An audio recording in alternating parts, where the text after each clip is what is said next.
This meeting is being recorded.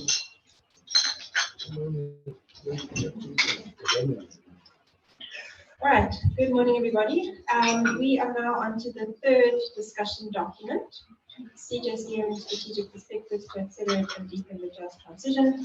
And this document is titled Transforming South Africa's Criminalized Market Democracy, Advancing Deep Democracy for Deep Transitions. I'm going to be sharing this presentation with Charles. So he will begin the first half and then I will take over. Okay, thank you. Thank you very much. Next slide. So just to go through the outline of the document. In the first slide, firstly the introduction, and then we go directly into market democracy, and we analyze the crisis of the third wave of democratization, and why the third wave of democratization has faced so many challenges and why it has failed. And then we ask the question how the ANC-led alliance has constructed South Africa's criminalized market democracy. So we are building up from what Comrade Awanda was presenting. And then we examine the dangers that are facing South Africa's criminalized market democracies. We also look at the limits of the liberal response to South Africa's criminalized market democracy. And then we analyze the cycles of resistance to defend and to deepen democracy in South Africa. And then we go straight into deep democracy for deep just transitions, the deep democracy that we need. And then we look at the strategic priorities for the CJCM to achieve deep democracy and to rescue South Africa's constitutional democracy. Now, the first thing, comrades, that we have to do is to defend our constitution. We've been seeing several leaders within the ANC blaming the constitution for where we are as a country, undermining the constitution. But the fact of the matter is, our constitution was a great achievement. The fact that we were able to develop this constitution in a country that was so polarized, in a country that has the potential of facing a civil war, the constitution came as an incredible and as a great achievement. So the constitution itself provides for several mechanisms. It provides for several institutions that are important. Chapter 9 institutions like the Office of the Public Protector, which has been exposing several acts of corruption, is in the constitution. The constitution provides for distribution of power. It enshrines our first generation rights. It enshrines our second generation rights. Section 24 is in the constitution. So it's a great achievement in all of that. But the constitution, of course, can be strengthened, the constitution can be tested, and the constitution can also be evolved. For example, we can strengthen section 24, our right to an environment, and make it greener. We can strengthen section 234 of the constitution, such that when we submit a charter to parliament, we're not ignored as we are right now. So it can be strengthened further, it can be evolved further. It has the potential for transformation, for national purpose as well as inclusive nation building. And unfortunately, it has not been harnessed to its true potential.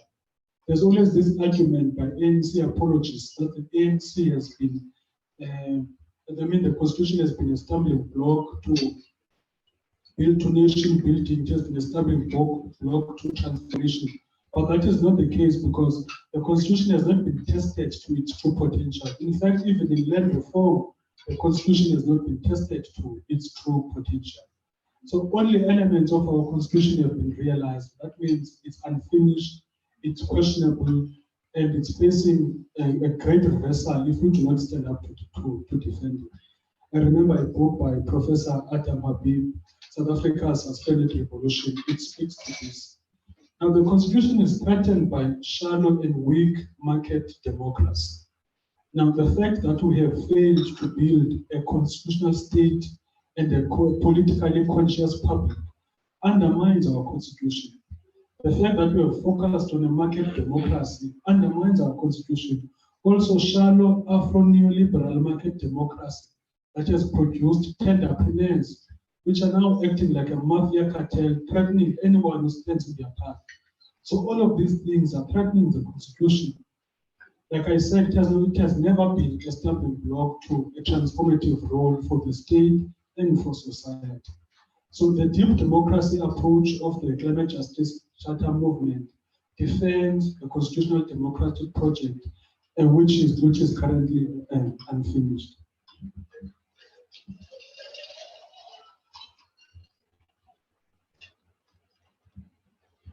We are just fixing some issues with the slides.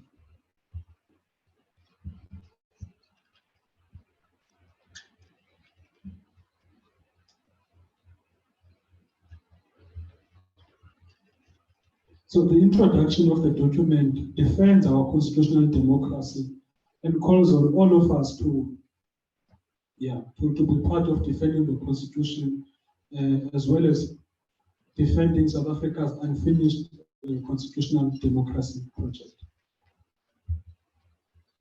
And the next part deals with the market democracy and the crisis of the third wave of global democratization. Now, modern democracy, as we know it, is still in its infancy. Modern democracy with the rights, with freedoms, with institutions of democracy that we have, it's still pretty young all around the world. And it is a product of struggle against feudalism, against militarized colonialism, against slavery, against monopoly imperialism, and now against neoliberal governance. So all these oppressions, depredations, and dispossessions have been engendered against capitalism. And one of the things we need to say forcefully is that democracy does not belong to capitalism. Democracy has always been against capitalism. In fact, capitalism has been an enemy of democracy. Together with liberal forces who have also been an enemy of democracy, we have stood in the way of deep democratization. So these shallow market democracies that we have seen have produced a very violent authoritarian neoliberalism. And this is an authoritarian neoliberalism that has been led by American imperialism. We have seen American imperialism fighting democracy, especially in Latin America. We saw several coups throughout the 1970s. We saw the coup in 1971 in Bolivia against Juan Torres. We saw it in Argentina in 1976. We saw the coup in 1964 in Brazil that set in decades of military rule. We saw the coup in 1973 in Chile. And we've also seen it in Africa with assassination of activists like Amilcar Cabral and so on and so forth. So it's a very violent form of authoritarian neoliberalism. And we are seeing it emerging now, this authoritarian neoliberalism around the world, with dictators who are hiding behind democracy. In fact, it's leading to a crisis of democracy. It's leading also to a new fascism, whether you're talking of Bolsonaro, whether we are talking of Modi in India. It's a new form of fascism that has been emerging. And it's emerging because democracy has not been deepened in these states, which has enabled the rise of this strong man, of this populist movement, and so on and so forth. All of these anti-democratic forces. And what we have seen with shallow market democracy is that the power is in the hands of digital monopolies, instead of power being in the hands of the people and the workers. The power is in the hands of transnational corporations who are now becoming sovereign, who have rights even more than people have. And it's a shallow market democracy that has used the commercial press quite effectively. We've seen that in Chile. They had a very progressive constitution, but it was defeated.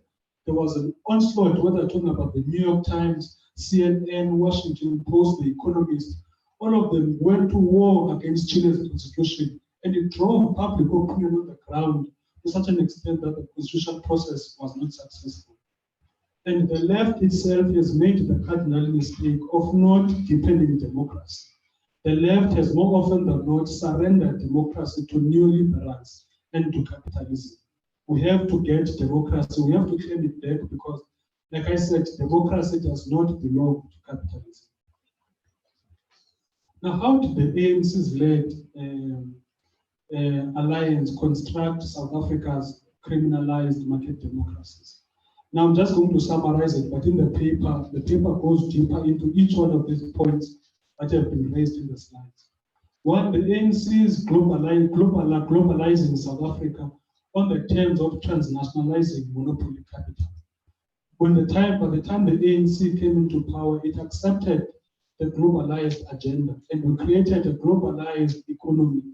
And we sort of globalized South Africa on terms of transnationalizing monopoly capital. It's already come in the debates that we have had, how there were some who were trained by these institutions like the IMF and the World Bank on creating a globalized South Africa under the banner of open trade, but it's trade that is actually destroying the capacity of the country to develop.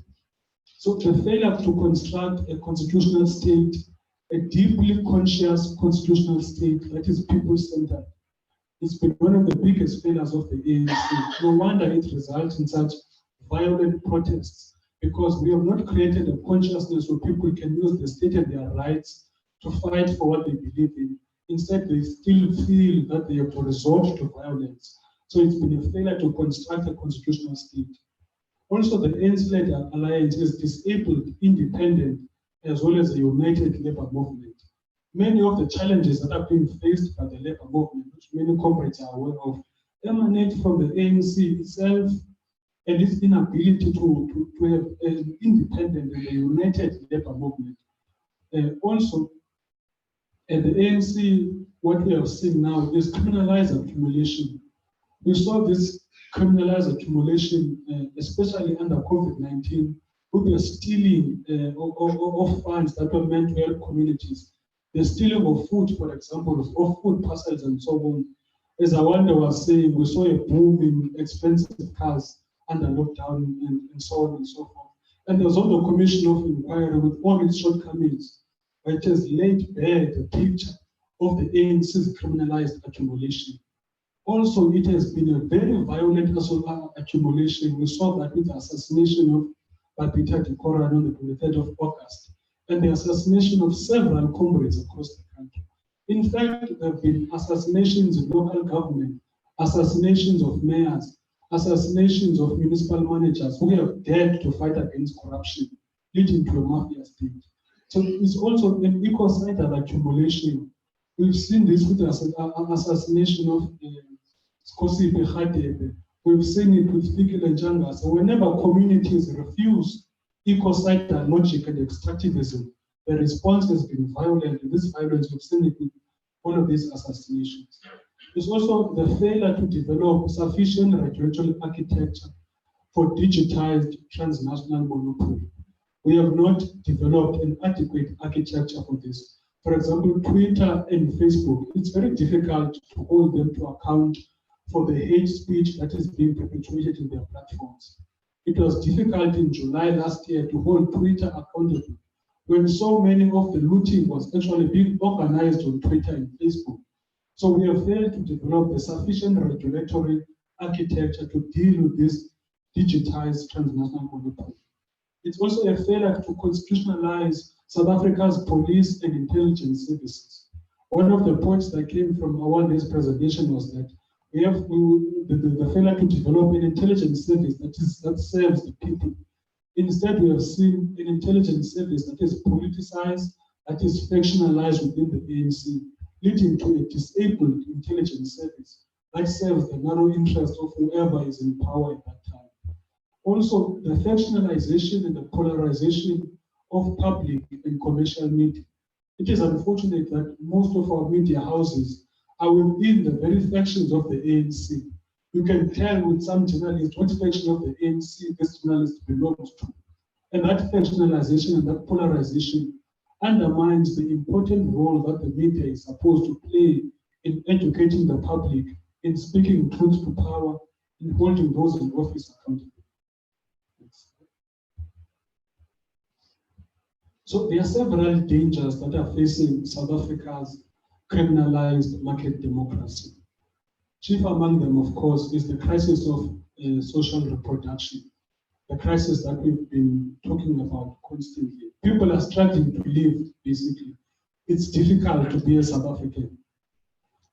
The crisis of xenophobia also, it's a huge challenge that is facing our criminalized market democracies. Is in fact, can call it xenophobia, you can call it Afrophobia, whatever term is best to define it. But it's a danger to our criminalized market democracy. Also, this sense of exclusionary African and white nationalism, which came out very strongly in July last year as we saw the violence.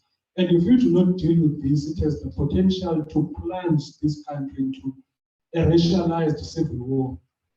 Racism is an issue that we have not dealt with. We have not developed radical non-racial policies. And we are seeing political parties resorting to racism, resorting to all these exclusionary nationalisms, whether it's nationalism we see in the EFF or in the Freedom Front Plus. Also, we are seeing tactics and performative gestures and so on and so forth. So it's this deep polarization that weaponizes people's identities and always creates an other. Another huge problem, of course, is the problem of the weak state, a state that is unable to deal with the current crises that we are facing, a state that is unable to hold those who have been found guilty of corruption, for example, to account. Basically, a weak state that is unable to function. Corruption, of course, no one in this room needs convincing that it's a problem in our country, but also the issue of violent protests, which undermines South Africa's our existing infrastructure, but it also undermines our civil society. But it emanates from the fact that we have failed to build a consciously constitutional democracy. Comrade Jane, I will hand over to you. Thanks, Charles.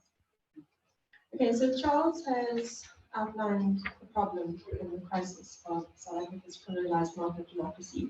Now, there have been some responses, and in particular, there have been liberal responses, but these responses have serious limits. And so first, the DA.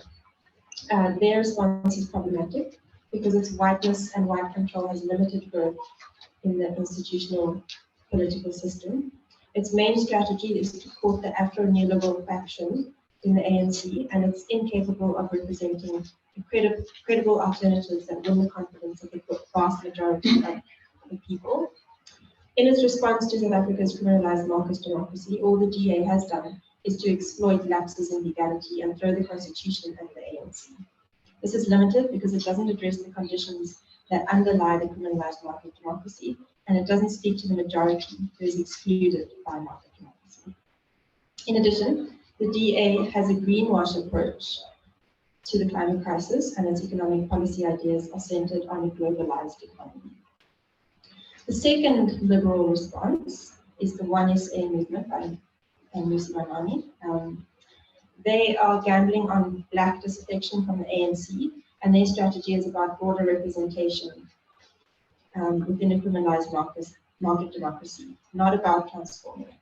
They have no response to the general crises of socio-ecological reproduction, but their response of one job per household is just populist posturing, and it's not transformative at all in an economy that is facing the end of full unemployment.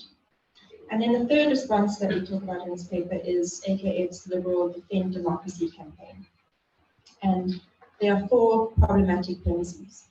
It situates the crisis in corrupt politicians, and it doesn't appreciate that deep globalization and transnational monopoly capital are the fundamental causes of the crisis of market democracy. It falsely assumes that emerging black capital is a democratizing force, and it supports a shallow transition. And it also supports the Presidential Planning Commission's green capitalist approach and their dangerous objective of net zero by 2050. Third, the AKF believes that a cross-class alliance is crucial, which must be led by capital and its crucial ally, the SACP. And this is the same party that played a crucial role in bringing Zuma into power, ignored 10 years of Zuma-led looting, and is destroying the data movement. And finally, the AKF Defend Democracy campaign falsely considers pressure group politics within the same architecture of a market democracy as progressive politics. So in short, the AKF campaign is about defending an exclusionary market democracy with a bit more constitutionalism and more power to capital, particularly black capital. So those are some of the liberal responses. But there have also been some cycles of resistance to defend and deepen democracy. And in particular, there have been 3 cycles of resistance in post-apartheid South Africa. The first one from 1994 to 2001, and a few examples include the TAC, Landless People's Movement, and the Anti-Privatization Forum.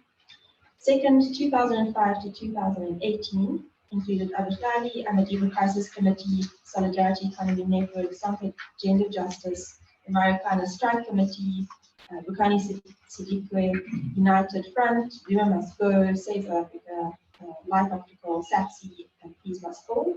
And then 2019 to the present, we are seeing the cycle of resistance, and this includes the Climate Justice Coalition, the C19 Coalition, the SAPTU Working Class Summit Process, the SAPC National Food Crisis Forum, and several community initiatives that came out as a response to COVID, CJCM, Community Safety and Just Peace Building Initiatives, DMRE Must Fall, and Oceans Not Oil. So this list isn't complete, but these are just some examples.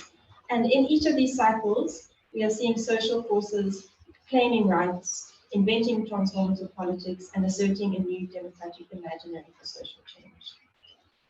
Many different communities and organizations are attempting to confront the crises of social ecological reproduction, and because of the widespread desperation, solidarities have become crucial for survival. And all of these examples, despite their different modes of organizing, demonstrate people and working class power and the challenges for them to converge around a common political project. And we've been hearing this throughout the past 2 days. If we don't do so, the right wing shift will strengthen and the crisis will continue. So what do we need? We need deep democracy or deep just transitions. As we all know, the ANC-led alliance failed to address the legacies of apartheid. It has substituted mass power for top-down, elite, and blue-light politics, resulting in a huge gulf between rulers and the ruled. The scale of the crisis we are living in demands something completely different. We need transformation from below through deep democracy. Deep just transitions have to be transformative and should work towards decarbonizing workplaces, communities, sectors, and the state. And people and workers have to constitute power and build capacities to control and shape planning, policy decisions, and implementation. Deep democracy practice must also be guided by the Charter and must draw on tacit knowledge, local knowledge, scientific, indigenous, and critical emancipatory ecology perspectives. And then finally, this document lists 13 strategic priorities for the CJCM to achieve deep democracy and rescue South Africa's constitutional democracy. So I'm just going to go through each one. Firstly, we need to break with deep globalization and shallow market democracy through climate justice deals for South Africa and Africa. Second, we need to close inequality gaps in race, class, and gender. And to do this, we need an inequality council of experts, academics, trade unions, and social movements to advise society on how to tackle this challenge. Third, we need to struggle for the implementation of universal basic income grant, and we've spoken about that. Fourth, we need to accelerate from below the realization of food sovereignty pathways and ensure the adoption of the People's Food Sovereignty Act as the basis for a new food system. Fifth, we need to build capacities from below for workers and people to lead the deep just transition, to ensure transformative democratic planning, decarbonization, adaptation, and regeneration in communities, workplaces, sectors, and local government. Sixth, we need to advance the concept and building of a people-driven climate emergency state, including a disaster management system and early warning systems. Seventh, we need to support the initiative for whistleblower legislation and the Zondo Commission recommendations for strengthening the criminal justice system. Eighth, we need to rebuild community policing forums, boost the resources of the Legal Aid Board, and retrain, restructure, and enable the police services. And ninth, rethink the incarceration complex in terms of restorative justice. 10th, we need to research and develop a social media and media regulatory architecture and remove political interference in the SABC. 11th, we need to realign South Africa's intelligence agencies and state surveillance capacities to strengthen the realization of our constitutional democracy. 12th, encourage the South African labour movement to organize foreign workers and firm worker internationalism. And finally, we need to support and develop practices that strengthen electoral competition.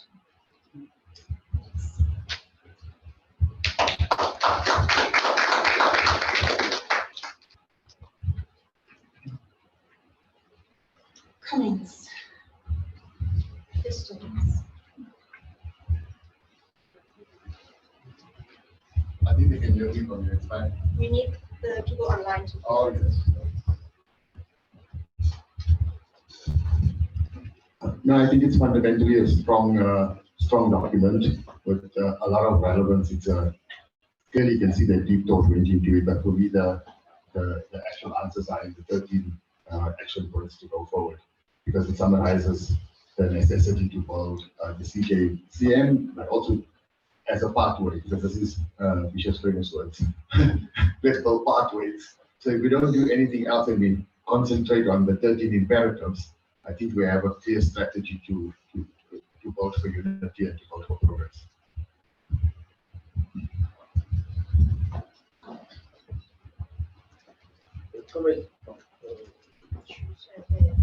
I just want to engage with two issues. The one runs from the second document into this one, and it's about the kind of crisis we're living through, this crisis of socio-ecological reproduction, where people can't survive.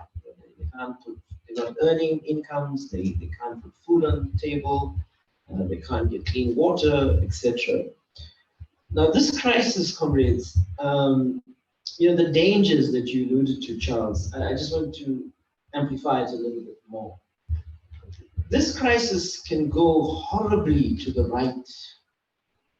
These conditions of desperation, these conditions of suffering and misery can be harnessed by extreme right-wing forces. The new fascism that's on the march, yes, has religious fundamentalism to it. I mean, the fastest growing organizations in South African society are faith-based, particularly churches. Okay, so in communities and so on, if you don't understand that, we're missing something. And the point about that is that the religious fundamentalism, the right-wing populism in our country can harness these forces. So this crisis doesn't necessarily have to work for progressive forces. I want you to understand that. That's why we're at a turning point. We're at a fork in the road. And that is why we've got to act now. We consider ourselves progressive and left. I mean, linked to this, of course, is the criminality and the gangs and the violence in communities, the drugs and so on. Because these forces step in the context of this crisis of desperation and so on. And they capture communities too. So, you've got extreme right-wing political forces beating all kinds of drums, exclusionary nationalism, populism, fundamentalism, you've got gangsterism, and the society can move more and more in that direction. So we really have to appreciate that there's all of this crisis right now, there's more coming. We've got to have a politics that can rise to this challenge. I think that's what I'm getting, because it can only get worse. It can only get worse. And if you look at the forces on the horizon that are raising the flag, etc., to lead this country, they are not up to the task. They are not. This democracy and this country will not move forward with what's on offer. It's a serious challenge. And I think we must pause and think about this issue very, very carefully. Now, I heard Gino earlier on about the hard work, and I agree with him 100%. 100%. There's no shortcuts here. The relations, the networks, the rootedness, the grounding is a lot of hard work. And it's all up to us.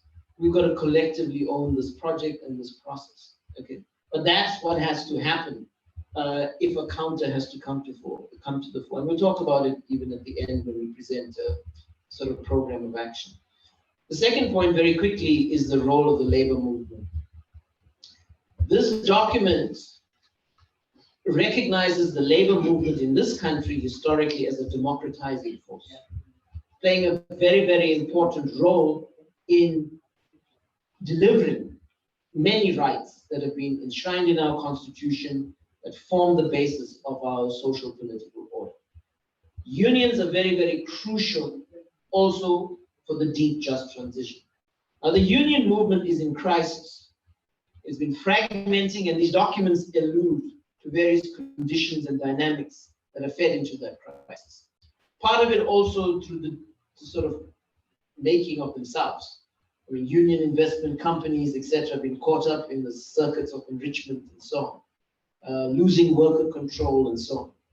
But the thrust of this document is that as we advance and accelerate the deep, just transition from below, when we seek to support and promote decarbonization of workplaces, we've got to work with trade unions to achieve this. We've got to help trade unions to rebuild, to unite, and to become independent again. And I think this is a very, very important challenge for all of us, comrades. There's a big gulf between unions and society. Society is here and the unions are there. And we've got to bridge that gulf in our activism. And we've got to play a rebuilding role. So in a university, for example, if you're going to decarbonize a university, we're going to have to start working with the trade unions in that university. If we're going to decarbonize a factory, we've got to do the same. If we're going to build adaptive systems, we've got to do the same. So this is the legwork that Gino was talking about as well, that all of us have to get into.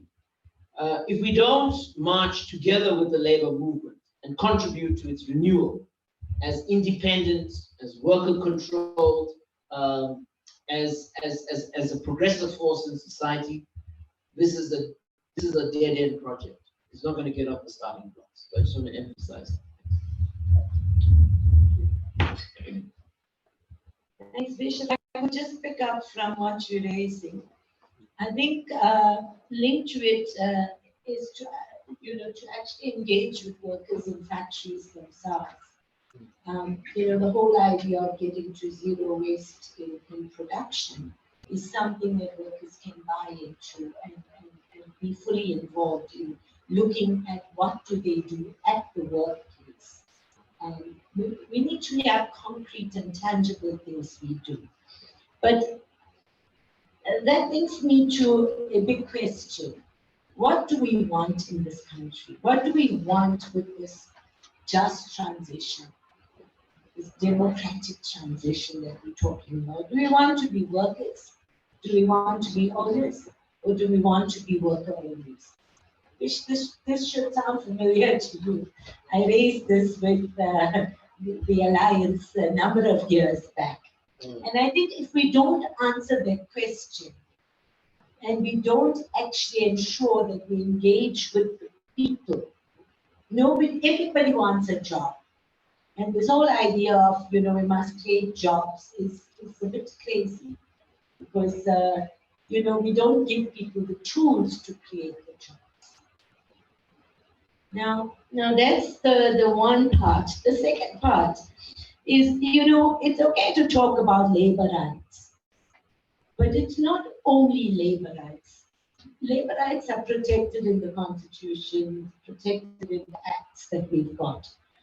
We have a problem with people not understanding their real rights and practicing their rights. And that's when we need to look at engaging with the community. One of the things that's missing for me in this paper, and it should be in the DNA of this paper, throughout this paper, we should actually have this approach to trust the people and engage with the people.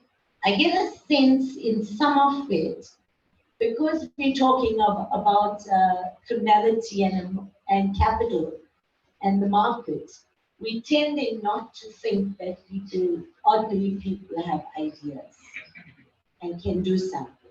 If we talk of the informal sector, in every town in South Africa, there's a feisty woman who's selling a whole lot of things, who's in the market, who's selling things.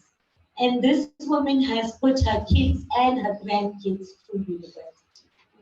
And I think we fail to realize that the ordinary person actually understands a lot more. And you know, we don't really need to run things through councils and to get the experts in, like some of us around this table here. You know, we did and we'll assist, but we must play a back room in all of this. We need the voices of people themselves to say what it is they want to do. I also think we need to actually think back and look at history. Gino and I were talking.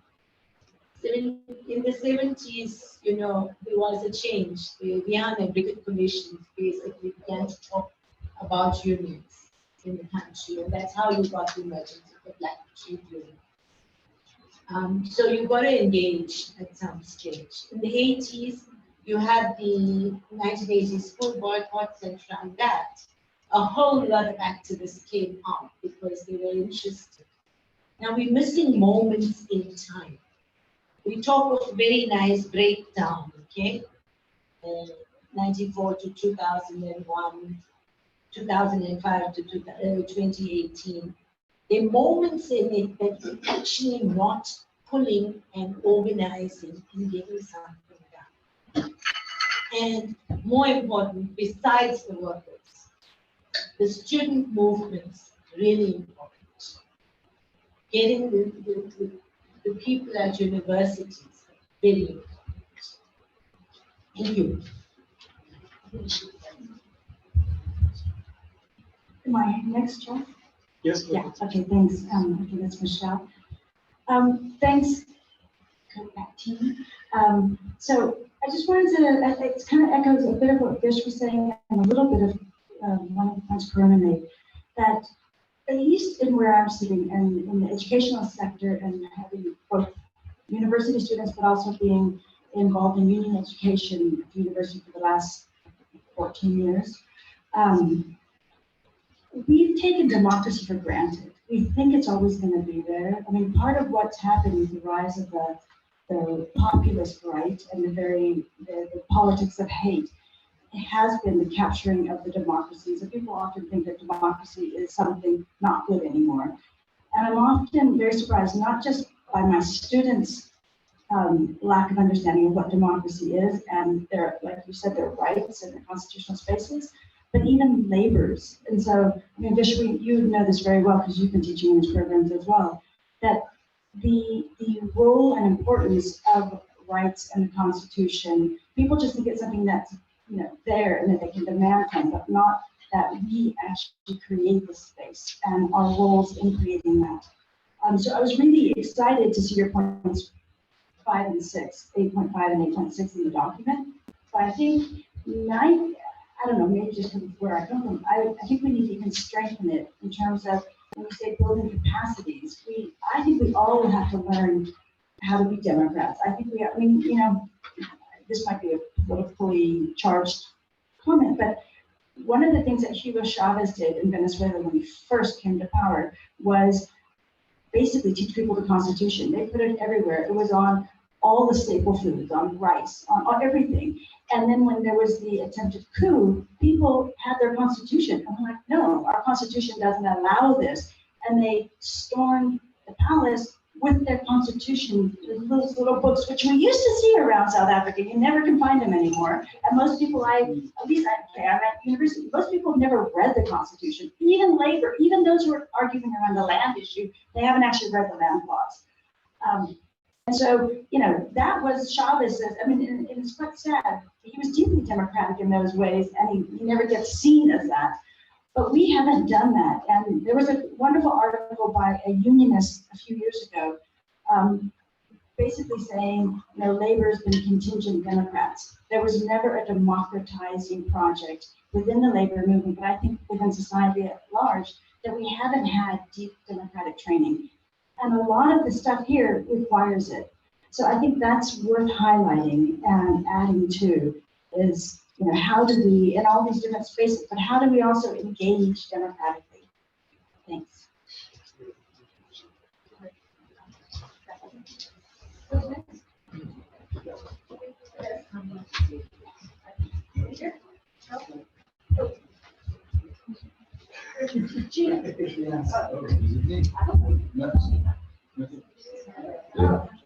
Oh, she's had her hand up.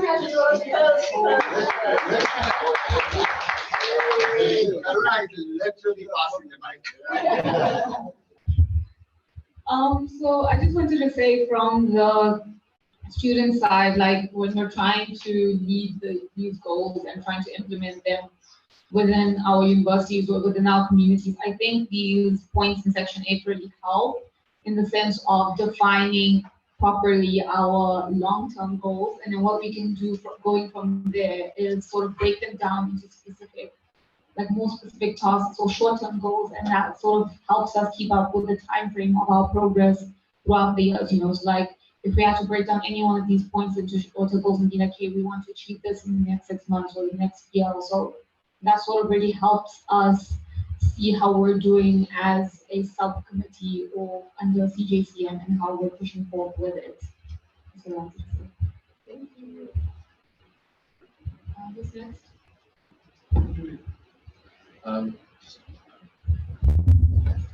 Just two quick points. One is on following on from this notion that democracy doesn't belong to capitalism. I would add that neither do markets.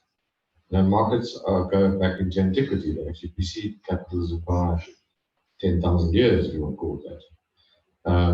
And we need to reconceptualize what markets are, and maybe we need to develop some kind of approach to this notion of, because people talk about the free market, but in reality, there's no such thing. I mean, that's obvious. But what would a free market look like? Is it possible to have a democratic market? And then related and following on from that is this idea of what does it mean when we're going after the means of production and socializing the means of production? And I'll give you an example. So in KwaZulu, the current market for fresh vegetables per annum is around about 150 million, of which 50 million is being sold through roadside vendors and spaza shops and the like. All of that comes from the municipal vegetable market, so it's produced in the hinterland outside the township. And according to our calculations, we could actually produce close to 300 million rands worth of vegetables in KwaZulu. In other words, almost double what's currently being consumed. And similar numbers apply to the generation of electricity. So if each household had access to a 5 kilowatt installation, which is small enough to fit in an RDP house, the township would produce 300 million rands worth of electricity, and it currently consumes 50 million of electricity. These are just examples, but the same applies to every township in the country. And it seems to me that one of the things we should be doing is saying, let's empower the ward committees to do analysis of what the productive capacity of neighborhoods actually is. And then demand, if the government is going to be doing anything about climate change, we want a certain percentage of that money that gets invested to go into every single neighborhood. And you can even calculate it per household. We have done some estimates in our project, and I'll be happy to share those with people. But we need to think about, in concrete terms, what's the amount of money? What's the number of kilograms of vegetables, and what's the number of kilowatt hours that we're actually looking to produce in specific contexts? And what's interesting is that every neighborhood will be slightly different. And the idea should be to unleash the creativity of the people in taking over public space and turning it into productive space. I could go on also about brownfield sites, but I'll leave it there. There's one last thing. This notion of if we don't act, fascism is acting, and I think that's correct. And I also think this is one of those moments where we get to reformulate the communist hypothesis, which is had two main kind of phases in its history. First in the 19th century, the second in the 20th century. came to an end sort of with the fall of the Berlin Wall, etc., and has been in the wilderness since then. But taking control of the means of production, surely that's actually what we're looking at, and socializing it on behalf of the people, using the traditional mode of organization of our national democratic revolution. A lot of those structures still exist. A place like Kwazikele, they were almost a precondition for organizing what we did. So yeah, that's my contribution. Thanks.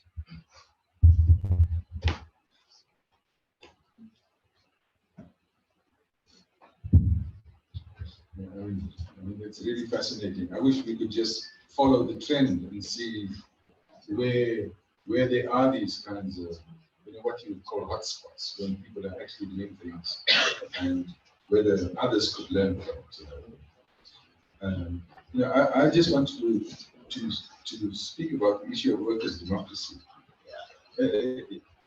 Years ago, I was asked to go to an international NGO that focuses on environmental issues. And the question I had to ask was how to make environmental issues community issues. And you think that that is a rhetorical question, but clearly that they were swimming somewhere in orbit, if you like, but yet, and sort of completely detached, from struggles and people on the ground. And my answer was, would you consider a health and safety representative in a union an environmentalist? And I want to leave that with you. Because every union has got a health and safety officer. And I remember, including the mine workers, it became HSE. The E was environment. So health and safety and environmental officer. If you take that wish and you talk about working with the unions to decarbonize places, a very practical thing would be to have a discussion with not the top leadership of the union, but people that are focused on creating health, safety, and sort of good health, safety environments. That's a practical thing. The second thing that is, the thing about democracy, what I've realized in our country is that every party, including the ones that have been established for the last elections, actually what they are is election enterprises. Just think about it. They are but mere election enterprises. Because what they do, they activate. They go into 5-year cycles. That's exactly what they do. And in the way our electoral system is work, I like the fact that you speak about our constitutional democracy and so on. Very good. But our democracy also allows for criminals to become, sort of politicians in our country. You just think about it, right? In the way the system works, right? Even through nominations and all of those kinds of things. And the system of democracy is held to ransom by what we call multi-party democracy. And we think that that's the best democracy money can buy. Very good, Gino. So we have to start questioning. Sorry. Somebody was taking me. So I'd like us to think that if you're speaking about these kind of deep democracies and transitions and so on, think about that system. Because in 1994, I remember on the ballot sheet, there were many organizations that were there. The Soccer Party and the Dhaka Party. Even India Suleiman was with the African Muslim Party. Yeah. So you had these things, right? And then, of course, you had a kind of rationalization and so on. And now what you're seeing a kind of mushrooming, right? Particularly for local interest. What is it telling us? And where does the system that we were talking about earlier of building these things from bottom up, where they are kind of people's democracies, what are the opportunities and threats that exist? That's the second part. And, lastly, I just want to say, the 13 points that you got there are brilliant. Right? So the question would be, where would you start? And what would you start with? And who would you start? And don't deviate from that. Because even if you make some sort of serious moves and serious gains on something, I don't know whether it will be an inequality council, right? But just think about it. Where would you start? And what is it that you could inspire people to say, this is the kind of change we are looking for. This is the kind of future we want to fight for. this is the kind of things that we are prepared to volunteer for and to be part of something that is changing the trajectory of our country. That's, that would be, so I say, sort of well done, but think about where we could actually at a practical level. So including, if you go to a union room and say, can we have a session with your shop stewards that are focusing on health and safety, and says, we'd like to just speak about, something of relevance around decarbonizing the workplace, what would be. And at the local government level, is there ways in which you could get local governments to start greening cities? So those are practical things that we have. So thank you very much for that. Before we take a hand from the floor, we'll go online and allow Marcus to speak.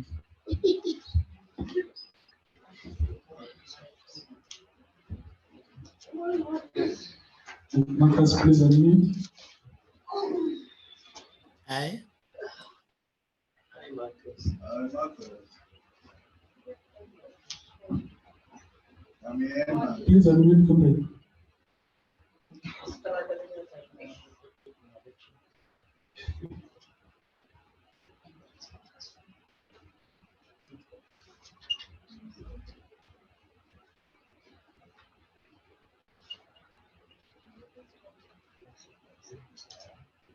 Hello, are you giving me?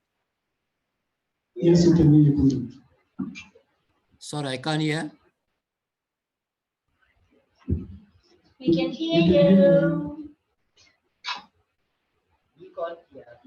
Loud and clear. Hello. We can hear you, Marcus. Go ahead. Oh, I'm sorry. I'm a half deaf, half whatever. Comrades, thank you very much. This is becoming quite interesting. Gino, I really like your input. When we were grew up as activists, one of the first things we were taught through example, our main teachers are our people. Now, the issue of where do we start? We start at the street level. Now, I want to say right at the outset, now for many years, my emphasis been build movement, and that's where the building of a children's movement came in conjunction with building the unions. But I've also arrived at a situation in communities. It's mothers, comrades. The unions have collapsed. And that I've been saying for many years. My colleagues on the left emphasize the unions, we must renew them. Mothers have been fighting for renewal and saving our society. They've never given up before 94, after 94. In fact, the struggle for renewal intensified after 94 because our communities have become public shebeens. Every weekend throughout the country, our communities are drinking their lives away. And of course, with that goes violence, raping of women. Every day in South Africa, 70 people get killed. Now that's we can't go and renew in a situation where renewal have been fought for by mothers, by the way, mainly.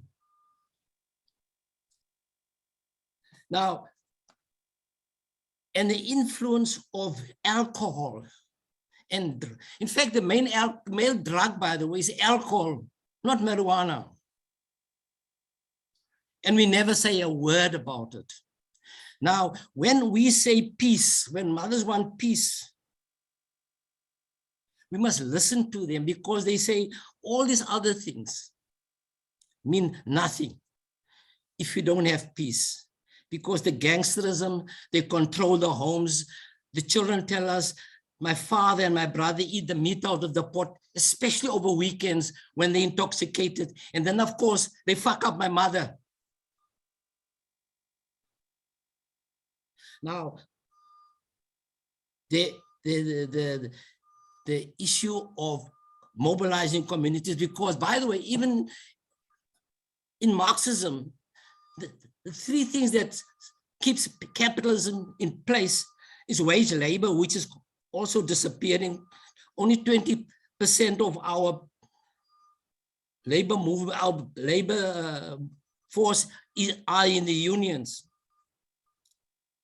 But the labor of care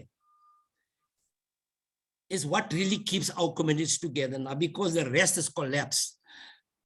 The unemployed youth, the unemployed ex-laborers, etc., etc. So I think that we need to get to our communities.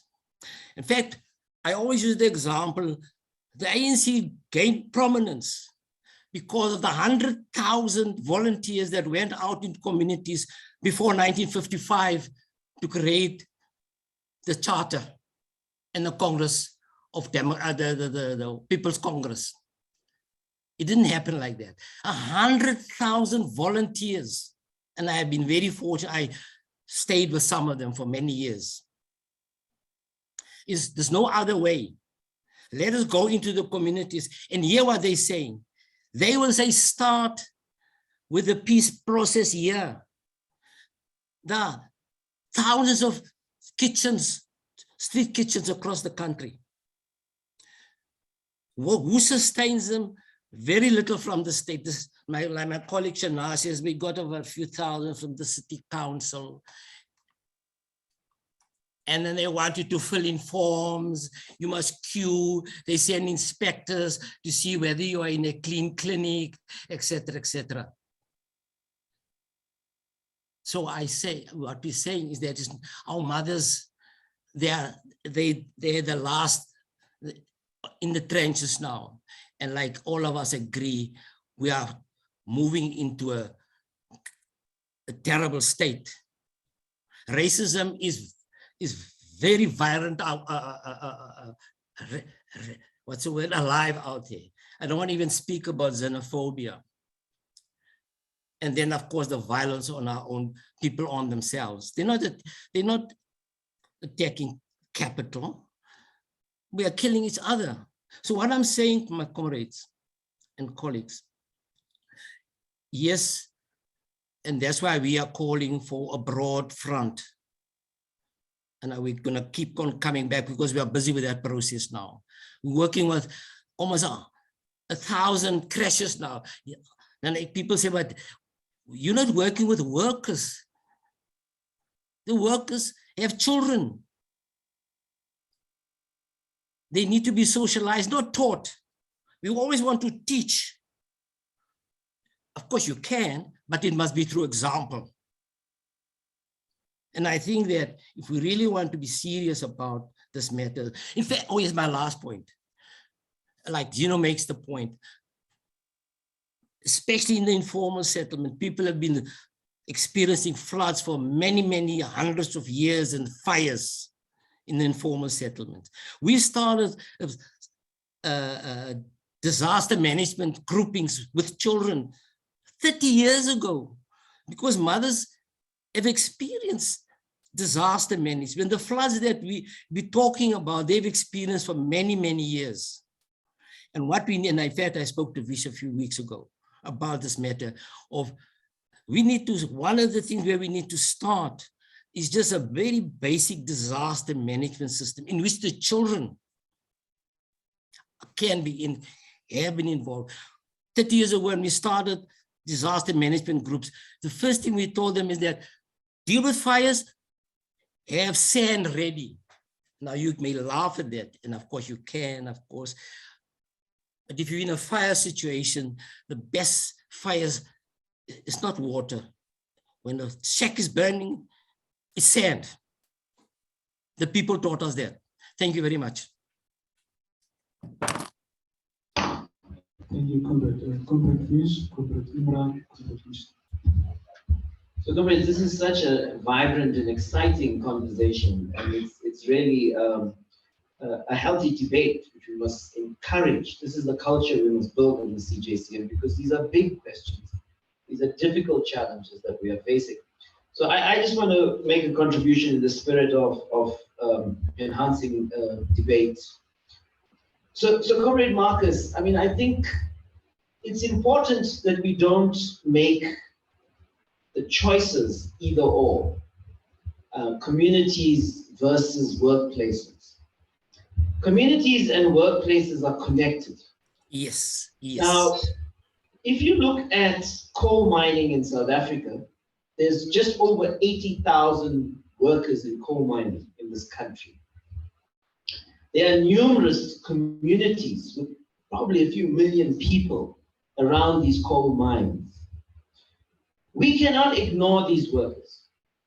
These workers have been resisting the idea of the just transition, legitimately so, because there's no way forward for them in this country.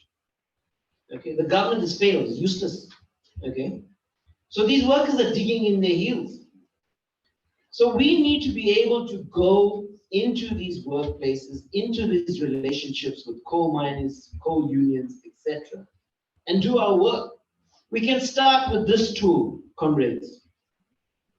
Why can't we go to coal mining unions and so on in our communities and say, right, let's start planning the just transition in Emalasheni. Let's start planning the just transition in Newcastle, wherever, and sit together with mine workers and the community and start developing a bottom-up plan. In Sasol, I mean, why can't we engage the workers in Sasol and neighboring communities where it has operations, Sasolburg and the most polluted place here, I forget the name now, to start planning the just transition. The other point related to this is the CJ deal. I think as we develop it as a macro intervention, but as we get our activists moving on the ground, again, workers will kind of understand that climate justice politics is not against them. We are trying to find solutions with them. Communities will understand climate justice politics is not against them. We're trying to find solutions with them. I think at the same time, when we develop our policies, when we translate the charter into policies, these again must be taken as part of process into dialogues with unions, communities, and other social forces in society. Because again, we don't have all the answers. I mean, the charter comes from movements. Their ideas for systemic change, and we're going to keep that practice going. So all I'm just saying in the debate is, let's recognize that these are all important fronts of struggle, and we've got to be able to work with all these forces. And I agree with Marcus about women. Women in our society are carrying the burden and bearing the brunt of things, okay? And that's even in the charter, okay?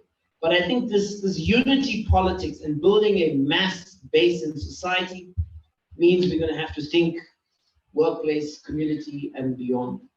I think what we want was the question posed, comrades. I'm assuming I'm sitting with activists and comrades here who believe in the climate justice charter. That's what we want. That's the vision, in my view. Okay? We're not going to reinvent something and no one's going to write a paper about what we want and so on. The charter comes out of a process of dialogue, out of struggle, of 5 years of struggle against the drought. We heard the voices of communities suffering and so on. It was birthed in that moment, the first great climate shock to hit South Africa. So for me, that's very clear. And the point I want to just make here about markets, if you read the charter, ideas like solidarity, economy, food sovereignty, etc., we are working with the conception of socialized markets. So we're not rejecting markets in the 21st century, but we're also not embracing capitalist markets. So at Wits University, before COVID, we used to invite inner city farmers to come once a month to the university. And this was a solidarity market, a socialized market. Jane and the team would sit with the farmers and work out their product lists, their price lists. And pricing wasn't based on profit. Pricing was based on need. So yes, cost of production, other things. Maybe as a woman farmer, small scale gardener, you are sending your child to school and you're paying for it out of your gardening. Price that in. And that market was also transparent on the consumption side. whoever came to buy from those small-scale farmers could ask questions. How was this produced? Where was this produced? Etc. So I'm just making the point that, and I'm reinforcing your point, Patrick, that in the spaces in which we operate in the hotspots, where there's alternative economic practices, provisioning, ways of living, I think there are interesting relations there that can form the basis of socialized markets. And finally, just to say that the deep democracy concept in this document is premised on trusting the people. All the proposals that we are making in the end of this document is about the people. Let's not confuse the discussion. The issue of the Inequality Council, comrades, is because capital in this country and the state are not taking this contradiction seriously. And we're going to have to find smart ways of shifting the discourse, of shifting the narratives in our country. When we surfaced together with others the universal basic income in 2020, the response from capital, the response from some sections of the state was vicious. I mean, up to now in the business day, I read that stuff. I mean, they constantly hitting us, no, this means more taxes for the rich. This means it's not feasible, etc., etc. So we've got to raise the stakes around the inequality question, but we've got to do it in a way that says, yes, there's answers for society. Thank you. Thanks, Vish. Before we take Iman, there's just a comment here, 2 comments from Popsy today. First, yes, agree that unions are crucial in the way forward, but one also has to remember that the big unions have declared themselves in alliance with political parties, hence their autonomy of being biased towards workers is compromised in the song they sing. Those that break away are through criminal thuggery, are crushed through economic survival controlled by these big unions. And then Popsy says, I'm driving through an informal settlement right now. Where do you think our youth are? On the streets in huge groups. There's nothing else out there for them. It's also raining and the scramble is on to ensure that their houses do not become a muddy mess by the end of the day. I tried to engage a couple of young people. Their response is such, Mama, look around you. We are dealing with all of this. There's no space for anything else in our day-to-day living. Thanks. Emma. Yeah,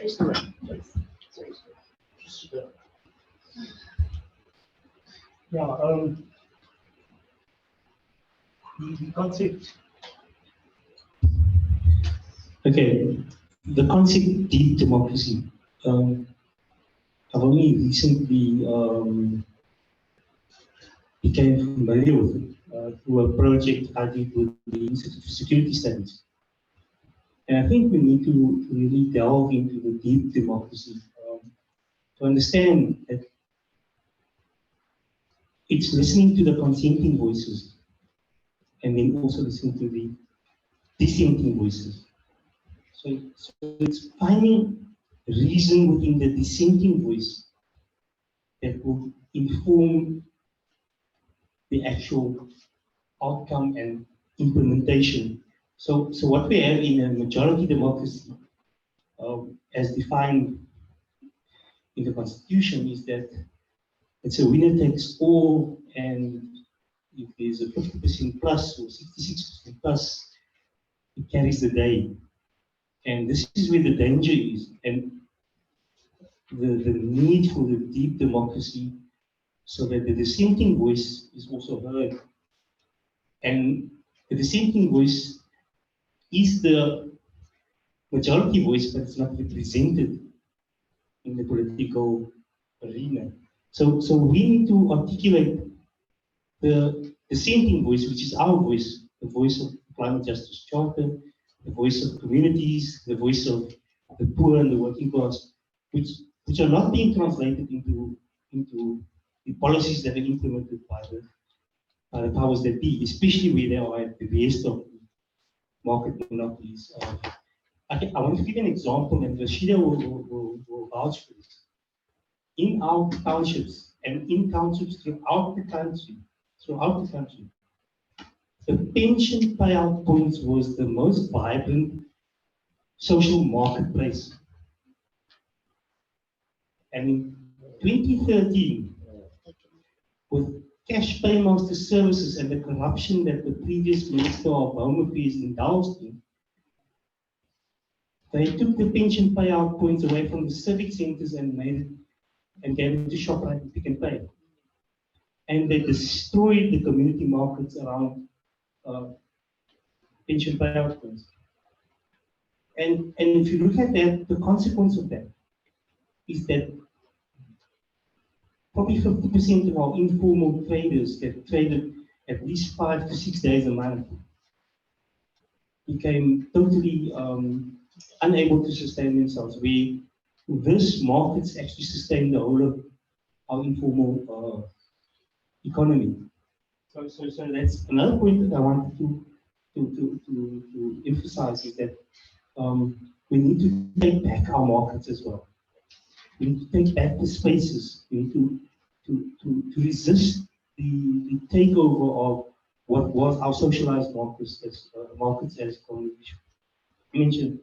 And the other thing that I picked up and I think we will take back, from here is the point that the productive capacity of our neighborhoods. That's a very valid point because within our neighborhood, especially the electricity generation and the food production, we have productive capacity. I think it's Vietnam that put in a full-scale domestic power generation campaign, and I think about 70% of domestic dwellings has solar-powered units, and they're able to put up to 6,000 megawatts of electricity back into the grid through domestic power generation.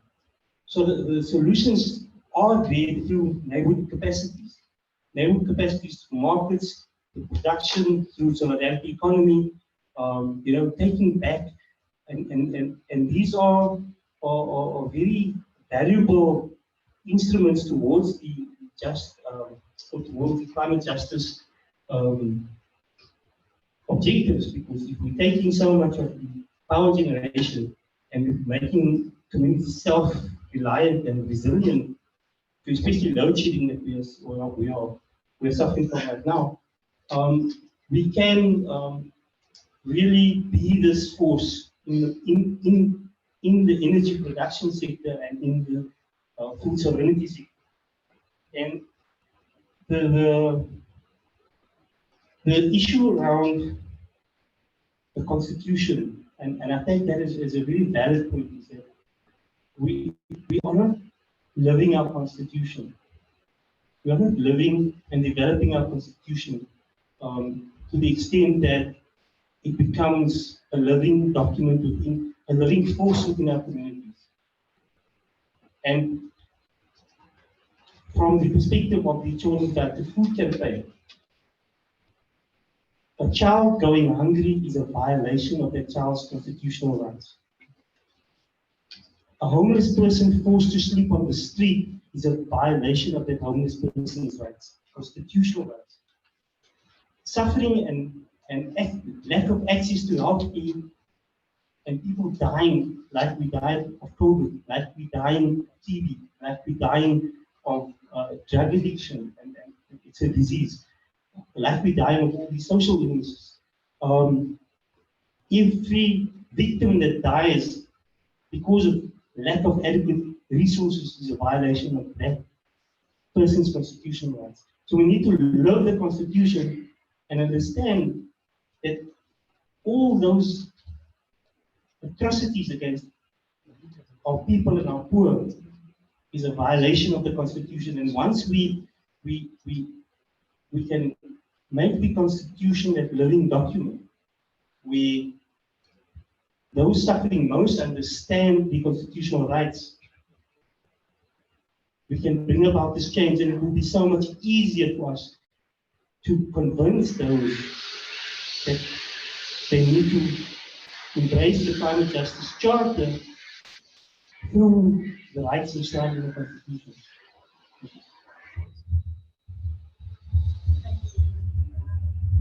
Mitchell.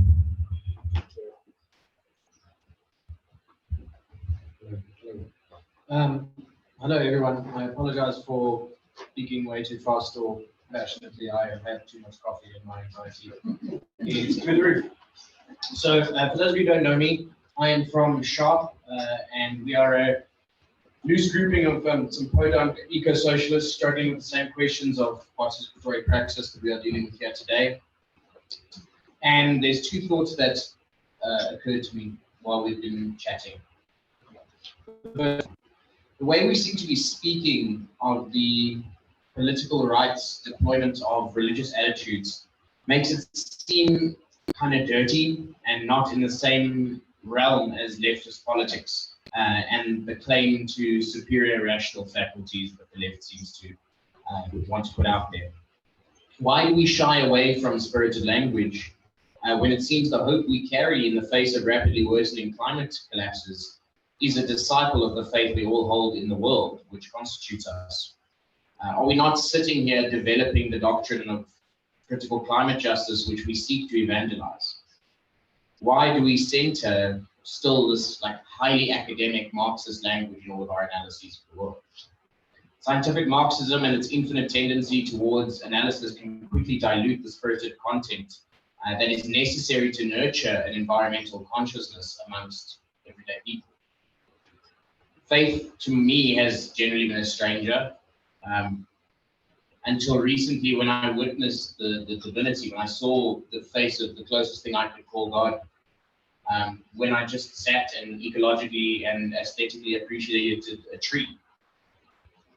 Let us not rob the beautiful content this movement can have. Let us not rob it of the spirit which drives each of us to want to protect and conserve and aid life in its flourishing by succumbing to this very Anglospheric insistence on analytic language and hyperanalysis.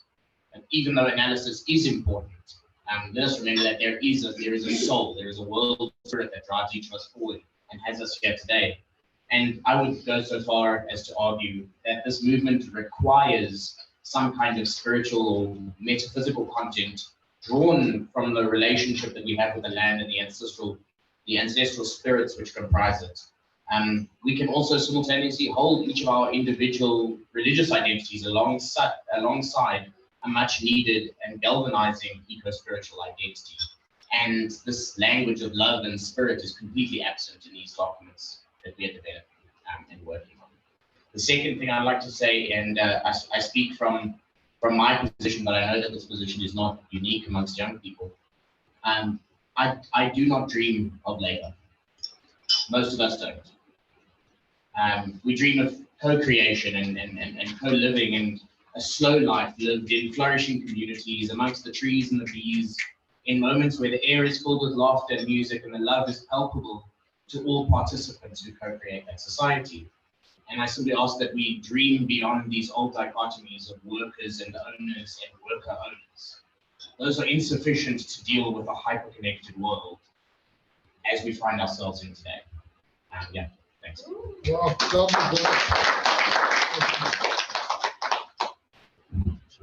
Thanks, Mitchell. I think we have a one day next, and then Sunny last comment because we need to go to lunch. I just wanted to echo the point that Michelle made about rights in the Constitution in terms of the struggle for protecting democracy, but also realizing deep democracy in the true sense. Is something I've seen and I've encountered.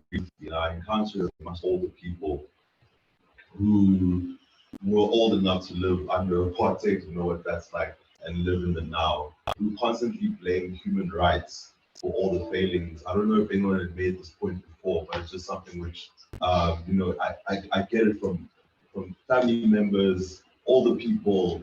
It's like, oh, you young person who's engaged in politics, I've got an argument for you. Human rights is the reason why everything is failing.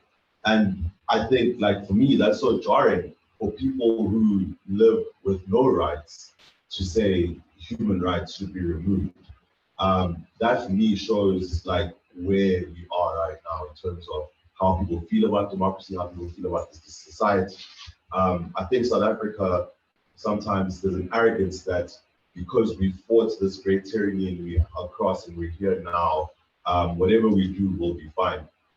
And that just personally scares me when I encounter people who say that, because it just shows how some of these things that we're talking about, this breakdown in terms of like, you know, racism, xenophobia, all these other things, it just goes to show like how easily these ideas can seep in when people don't believe in what they see.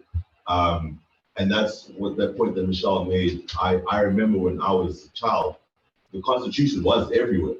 I mean, I could barely understand what it was at that age in preschool and like primary school, but it was everywhere in that little book, and I could open it and I could see and know what my rights were. And you're right, like that's gone. And it's almost like symbolic in the sense that we don't see it anywhere because it reflects the state of where our democracy is right now.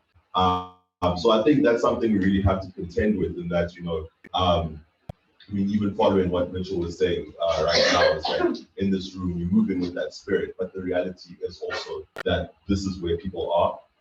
And we have to meet people where they are. I'm not saying that in the sense of like we need to take those positions, but we also need to prepare ourselves, and that when we move with that spirit, we're going to be, you know, facing and encountering those kind of obstacles, and that's what we must overcome. That's what, and I'm not saying it in the sense of like it's so overwhelming we won't overcome it, but in the sense of like it's the reality of why we need to move with that spirit, because we must overcome those things. I wonder, you asked where's the Constitution now, right? So if you're in the CJ WhatsApp group, I just posted a copy, so it's right there for you now, so that you have it on your phone. It's at the right size, so that you can read it. So please, if you're not on the group, it's there. Yeah, we sent it earlier on. So how does one like speak after Bishop? Bishop took us to like a spiritual level. And yesterday, when I makes a good activist, I don't know what it's literally in the book, but I said, first and foremost, it's love. You must be driven by love. But I want to bring us down to the level of like the dirty little level, where we act and where we're going to solve this problem in this context, notwithstanding the fact that the spiritual context is also totally irrelevant.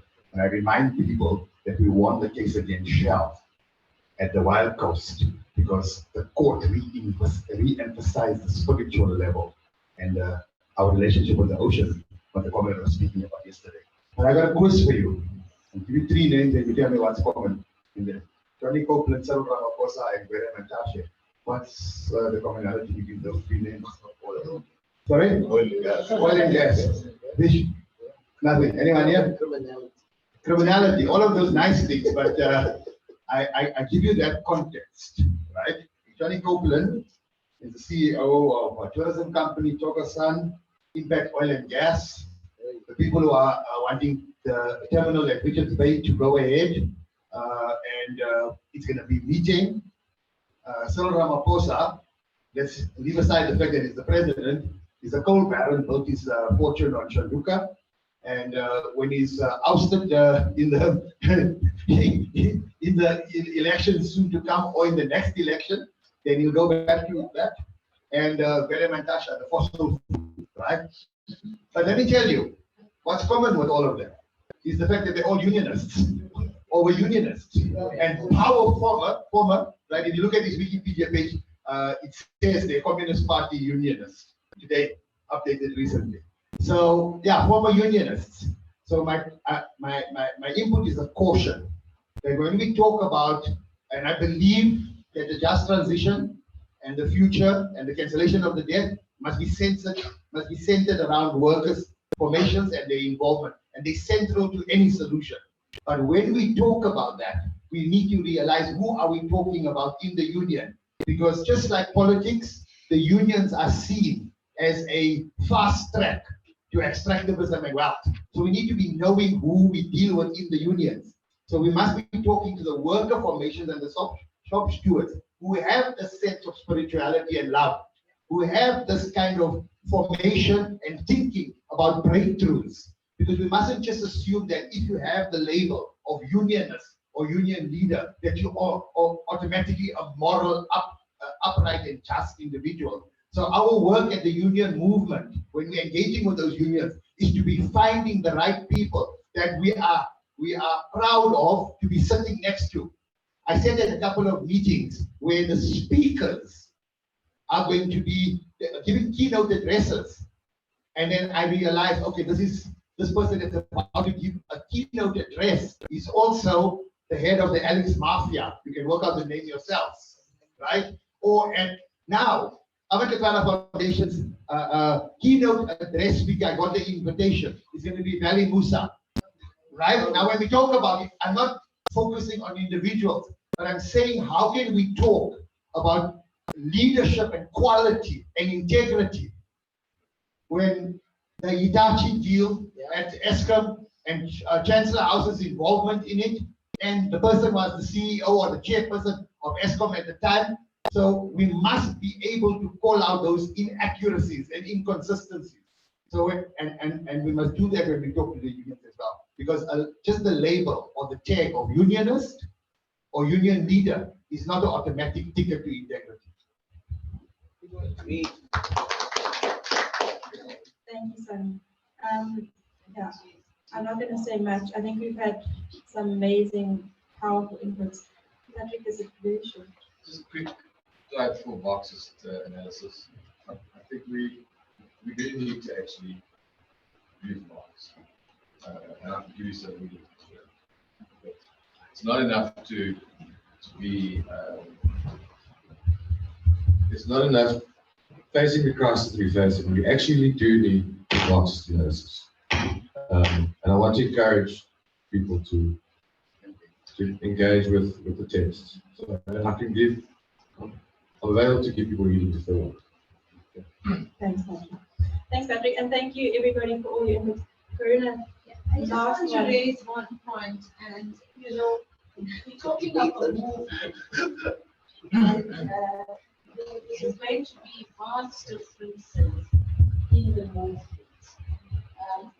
Because if you're going to talk around the issue of spirituality and how we connect to nature, and you know, you bring into the room all the different religious groups, unfortunately, they're not going to agree with each other.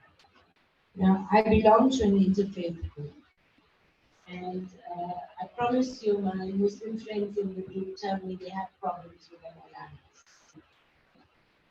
because the Maulanas actually control a lot. I've worked on the Kairos document, even though I'm born Hindu, because I worked in the Council of Churches. And, you know, I understand that liberation theology is very open. I think what we're looking for, we want to keep to the Marxist analysis. We want to keep to our thinking.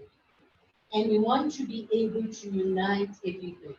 You see, as much as a worker sitting in a factory working on the shop floor is a worker, that worker also goes to church. It's the same person who goes to church. It's the same person who maybe gets into the alcoholism that somebody was speaking about earlier on. So we need to see it in a holistic perspective. And I don't think we're knocking off anything else outside things. The idea is to ensure that we get through to people whatever they believe, whatever they think, whatever they are. And we get the different movements that exist to assist us to get through to people. Thank you, Karuna. I think those were great closing words.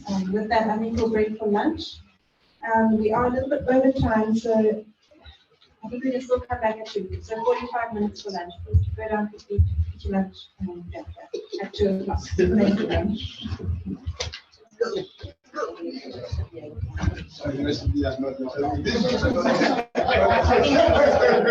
you.